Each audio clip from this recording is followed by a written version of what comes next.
Hello बच्चों, क्या हाल चाल है। चलिए डिस्कस करते हैं problem. If the roots of this equations represent the vertices of the triangle in Argand plane then the area of triangle.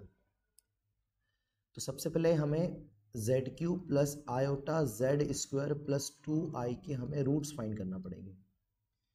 तो सबसे पहले काम करते हैं कि z इक्वल्स टू आयोटा रख के देखते हैं क्या आता है। तो आयोटा रख के देखा तो आयोटा का क्यूब माइनस आई, आयोटा का स्क्वायर -1, तो -1 इंटू आयोटा माइनस आई, और ये 2 आयोटा। बहुत बढ़िया, ये तो ज़ीरो हो गया। तो z इक्वल्स टू आयोटा हमारा रूट से ये कंफर्म हो गया। तो z क्यूब आ गया हमारा। अब यहाँ पर क्या लिखे कि z माइनस, अगर z equals to iota root है तो फैक्टर क्या बन रहा होगा, z माइनस आयोटा बन रहा होगा। तो यहाँ पर क्या बाजू में लिखूँ कि z माइनस आयोटा कॉमन आ जाए, तो z स्क्वायर आयोटा लिख दिया हमने। अब यहाँ से अगर z स्क्वायर कॉमन लेंगे तो z माइनस आयोटा आ जाएगा। अब मैंने लिख दिया माइनस जेड स्क्वायर आयोटा, इसको एडजस्ट करने के लिए मुझे वापस प्लस भी करना पड़ेगा, तो मैंने प्लस कर दिया जेड स्क्वायर आयोटा। और जेड स्क्वायर आयोटा मेरे पास ऑलरेडी था तो वो हो जाएगा 2 times of Z square iota, है ना। और अब यहाँ से यहाँ पर इसके पास में क्या लिखा जाए कि अगर जब हम कॉमन लें तो जेड माइनस आयोटा बचे। तो यहाँ पर मुझे लिखना चाहिए 2z आयोटा, क्योंकि अगर 2 कॉमन ले लेंगे z12 कॉमन ले लेंगे और आयोटा का स्क्वायर ले लेते हैं। अगर 2z आयोटा का स्क्वायर अगर हम कॉमन लेंगे, 2z आयोटा अगर कॉमन लेंगे तो z माइनस आयोटा कॉमन आ जाएगा। तो इसको एडजस्ट करने के लिए वापस हमने लिख दिया 2z प्लस का आयोटा का स्क्वायर प्लस भी कर दिया, और लास्ट में क्या बचा हमारे प्लस 2y। बहुत बढ़िया, इजिकल्स टू 0।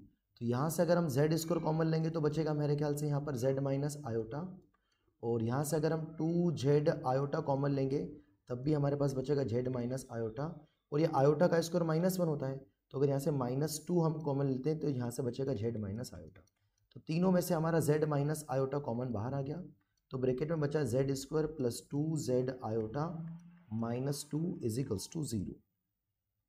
बहुत बढ़िया। बस अब यहाँ से तो एक रूट तो हमें मिल गया z माइनस आयोटा, एक फैक्टर तो मिल गया। अब इसको हम देख लेते हैं। तो मल्टीप्लाई करने पर यहाँ पर आ रहा है -2z स्क्वायर, तो इसको हम लिख सकते हैं यहाँ से z square plus iota z plus iota z -2, है ना। आयोटा z और आयोटा z -2, या इसको लिख सकते हैं 2 iota z minus iota z, है ना। 2 iota z minus iota z भी मेरे ख्याल से ठीक नहीं रहेगा, सॉरी, एक मिनट, है ना, माफ करना।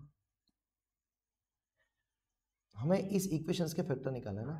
तो एक काम करते हैं, यहाँ पर अब हम यहाँ पर z इक्वल्स टू और हम रख के देखते हैं। z इक्वल्स टू अगर हम यहाँ पर 1 रखते हैं, 1 पे भी हमारा काम नहीं चलेगा। इसके फैक्टर निकालना ना, इसके फैक्टर निकालना है। इसके फैक्टर कैसे निकाले जाएं, तो समझते हैं इसको। किसके फैक्टर निकालना हमें, z square plus 2z iota minus 2, है ना, इसके फैक्टर निकालना है।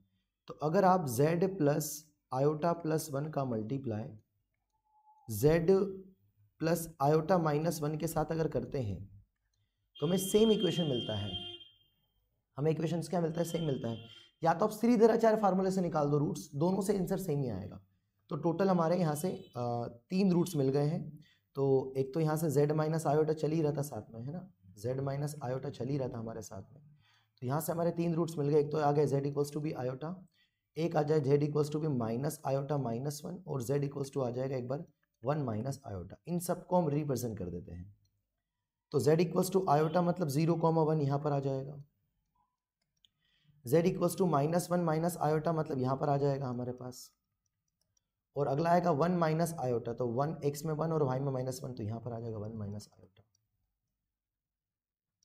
तो ये हमारा देख लेते हैं, ये हमारा ट्राइंगल बन रहा है।